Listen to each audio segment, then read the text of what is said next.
अस्सलाम वालेकुम students, second year आपके बायोलॉजी के चैप्टर नंबर 20 का बेटा ऑनलाइन लेक्चर नंबर 1 है और आपका टॉपिक है द रेप्लिकेशन प्रोसेस और इसको हम 2 लेक्चर में कवर करेंगे इंशाल्लाह। सो आज रेप्लिकेशन प्रोसेस का पार्ट 1 देखते हैं। DNA replication begins at one or more site on the DNA molecule where there is a specific sequence of nucleotides। अब मैं आपको पहले डायग्राम से समझाता हूँ बेटा, फिर हम ये सारा रीड कर लेते हैं।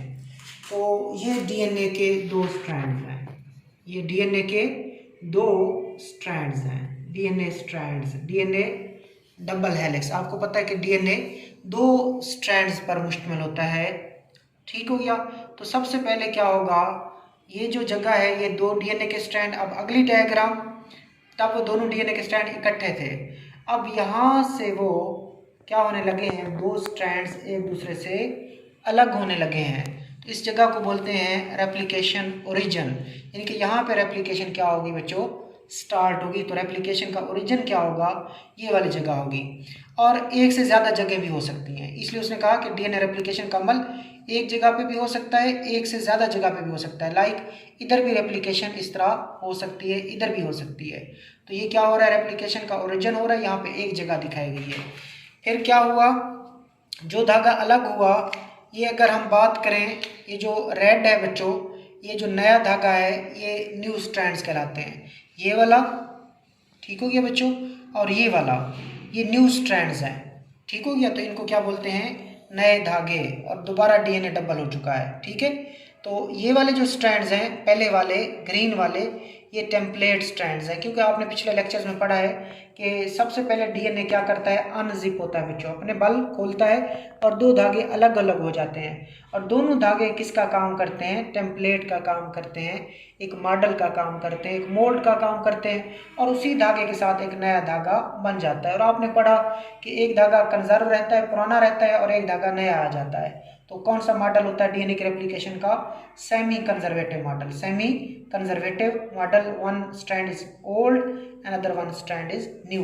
सो ये वाला जो रेड है ये न्यू स्ट्रैंड्स हैं, जबकि जो ग्रीन है वो टेम्पलेट स्ट्रैंड्स हैं। और डीएनए रेप्लिकेशन का अमल एक जगह के अलावा ज़्यादा जगहों पे भी हो सकता है।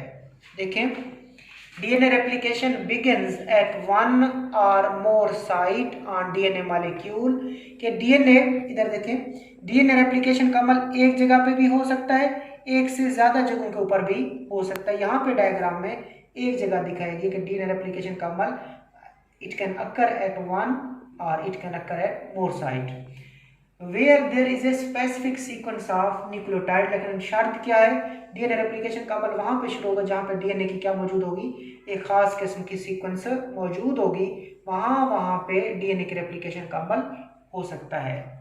अब आगे enzyme, DNA polymerase 3, main enzyme जो डीएनए रेप्लिकेशन का है वो डीएनए पॉलीमरेज 3 है।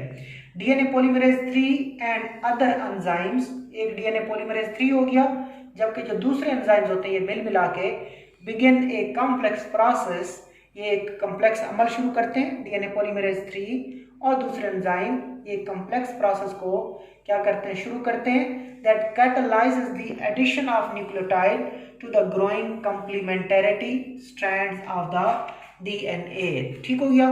तो उसने क्या कहा, उसने कहा डीएनए पॉलीमरेज 3 और दूसरे एंजाइम एक कॉम्प्लेक्स अमल को शुरू करते हैं, जिससे क्या होता जाता है, एडिशन ऑफ न्यूक्लियोटाइड को कैटलाइज किया जाता है।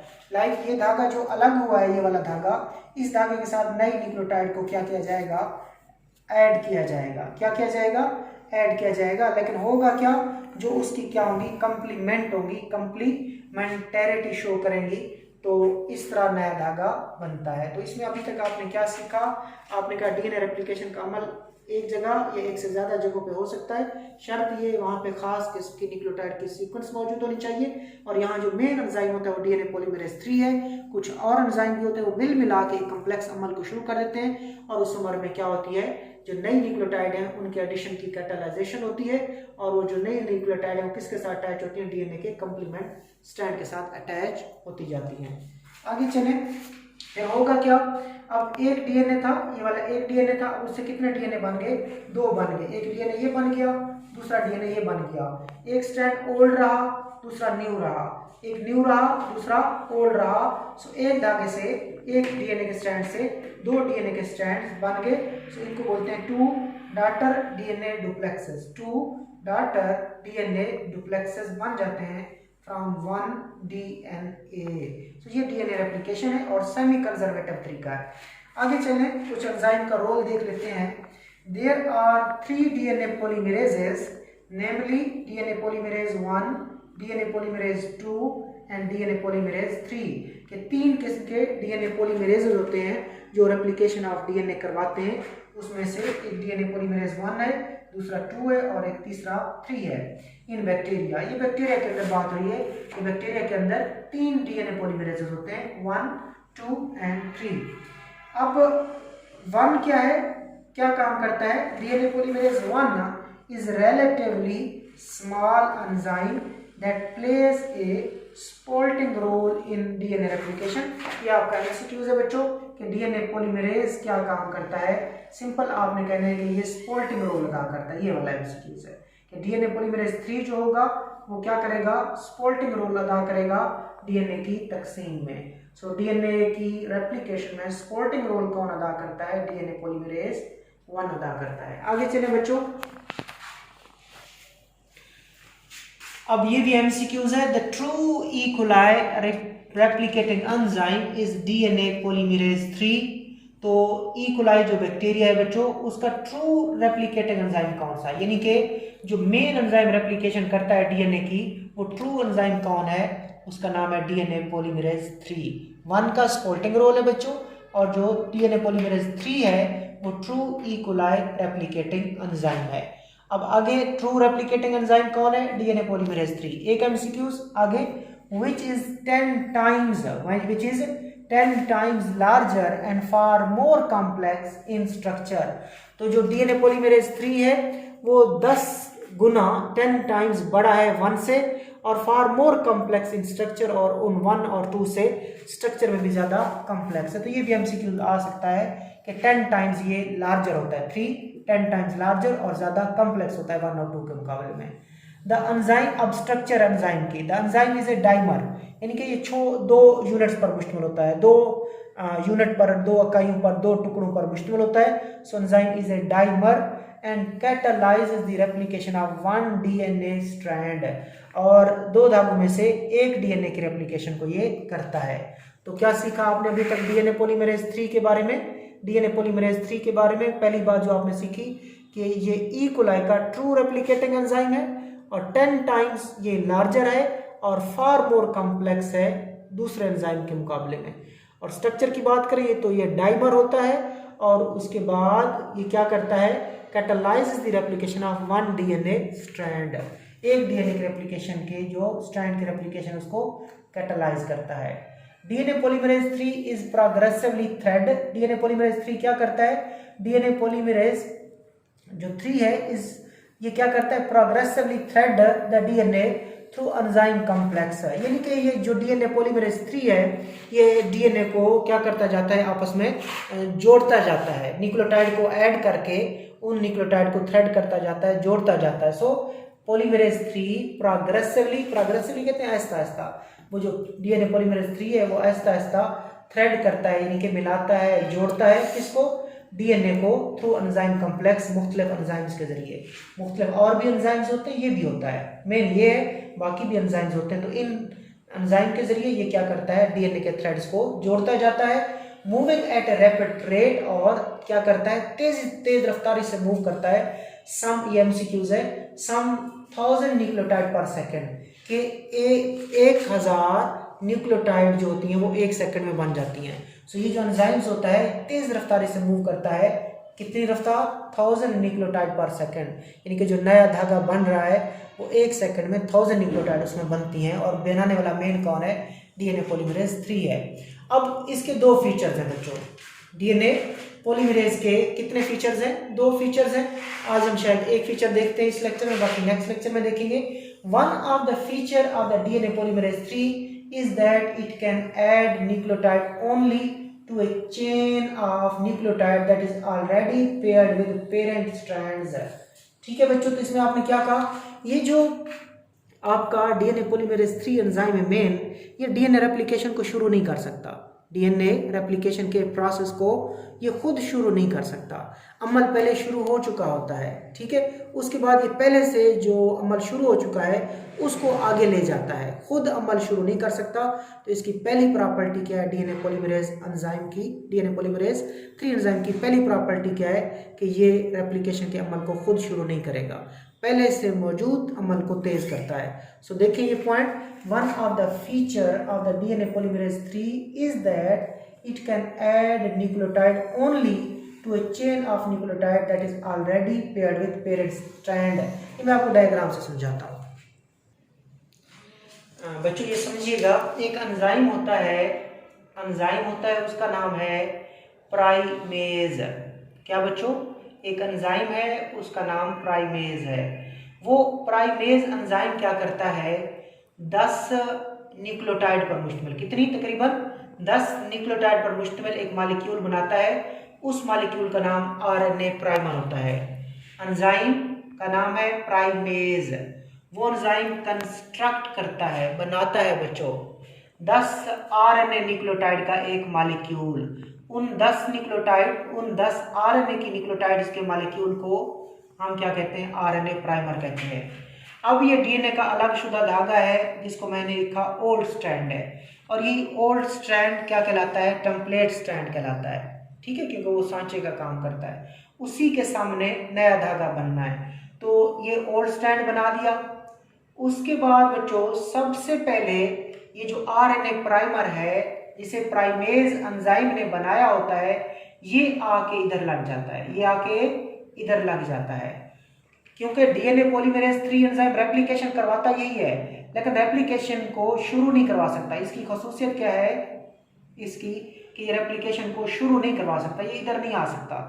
अब जब ये आरएनए पॉलीमरेज एंजाइम देखेगा कि प्राइमेज ने प्राइमर बनाया और आरएनए प्राइमर वो अटैच हो चुका है ओल्ड स्ट्रैंड के साथ, अब ये इस चीज को पहचानेगा और देखेगा कि रेप्लिकेशन का अमल तो शुरू हो चुका है और मैं मेन एंजाइम हूँ रेप्लिकेशन का, तो आगे आके अमल को क्या करता है, तेज कर देता है। बाकी सारा कुछ आगे किसने करना है, बाकी सारा आगे इसने अमल को आगे ले जाना है। और फिर ये क्या बनाता है, ये डीएनए की न्यूक्लियोटाइड बनाता है। और बिल्कुल जब एंड पे ये जो आरएनए की न्यूक्लियोटाइड होती है, जिसको आपने आरएनए प्राइमर कहा, ये बाद में न्यूक्लियोटाइड की तरतीब से दोबारा रिप्लेस हो जाती हैं और इस तरह एक डीएनए से 2 डीएनए बन जाते हैं और डीएनए की रेप्लिकेशन हो जाती है। सो यही कुछ आपको सीखना है अभी आपको इस पैराग्राफ में कि डीएनए पॉलीमरेज 3 की खासियत क्या है। इधर देखें बच्चों कि one of the feature of DNA polymerase 3 is that it can add nucleotide only to a chain of nucleotide that is already paired with parent strand. के डीएनए पॉलीमरेज की खासियत ये है कि ये न्यूक्लियोटाइड को ऐड करेगा, ये न्यूक्लियोटाइड इसने ऐड की, किसके साथ ये ऐड कर सकता है, ये पहले से मौजूद न्यूक्लियोटाइड के साथ ऐड कर सकता है। यानी कि ये पहले न्यूक्लियोटाइड थी जिनको आरएनए प्राइमर आपने कहा था, इसकी खासियत ये कि ये पहले जिसने जोड़ा बना लिया है, ये सिर्फ उन न्यूक्लियोटाइड के साथ आके नई न्यूक्लियोटाइड क्या करेगा, ऐड करेगा। Hence, DNA polymerase cannot initiate the synthesis on its own। लिहाजा DNA polymerase 3 खुद के बलबूते के ऊपर खुद रेप्लिकेशन के अमल को इनिशिएट नहीं कर सकता। इंस्टेड अनदर एंजाइम, बल्कि एक दूसरा एंजाइम जिसको प्राइमेज कहते हैं, कंस्ट्रक्ट आरएनए प्राइमर, वो एंजाइम है प्राइमेज। वो क्या करता है, कंस्ट्रक्ट करता है, बनाता है। क्या बनाता है, आरएनए प्राइमर। तो अच्छी तरीके से पता हो कि आपसे अगर कोई पूछे आरएनए प्राइमर क्या है, तो आरएनए प्राइमर का भी आपको पता हो, और अगर कोई आपसे पूछे प्राइमेज क्या है, तो उसका भी आपको पता हो कि प्राइमेज क्या है, एक एंजाइम है और क्या काम करता है, वो प्राइमेज एंजाइम बनाता है किसको, आरएनए प्राइमर को। अब आरएनए प्राइमर क्या है, इस sequence of about 10 RNA nucleotide, कि 10 आरएनए की न्यूक्लियोटाइड की सीक्वेंस को, ये सपोज 10 आरएनए की न्यूक्लियोटाइड की सीक्वेंस है, इसी को क्या बोलते हैं बच्चों, प्राइमर बोलते हैं। क्या बोलते हैं, RNA primer. So RNA primer क्या है, a sequence of about 10 RNA nucleotide. क्या होती हैं वो, complementary to the parent DNA template. ठीक हो गया। तो ये जो प्राइमेज है, ये एक एंजाइम है, ये प्राइमेज एंजाइम कंस्ट्रक्ट करता है आरएनए प्राइमर को, और आरएनए प्राइमर क्या है, 10 आरएनए की न्यूक्लियोटाइड पर मुश्तमिल है, जो कि क्या होती है, कंप्लीमेंट होती हैं किसके साथ, डीएनए के स्ट्रैंड के साथ। किसके साथ, डीएनए के स्ट्रैंड के साथ ये जो आरएनए प्राइमर की न्यूक्लियोटाइड है ये कंप्लीमेंट होती है। DNA polymerase 3 recognizes the primer and adds DNA nucleotide to it to construct the DNA strand। तो अब DNA polymerase क्या करेगा, DNA polymerase 3 जो होगा वो आके इस प्राइमर को रिकॉग्नाइज करेगा, प्राइमर को पहचानेगा, और पहचानने के बाद उससे आगे वो क्या करता जाएगा, वो डीएनए की न्यूक्लियोटाइड को आगे सिंथेसाइज या ऐड करता चला जाएगा। एंड पे क्या होगा, the RNA nucleotides in the primer are then replaced by the DNA nucleotide.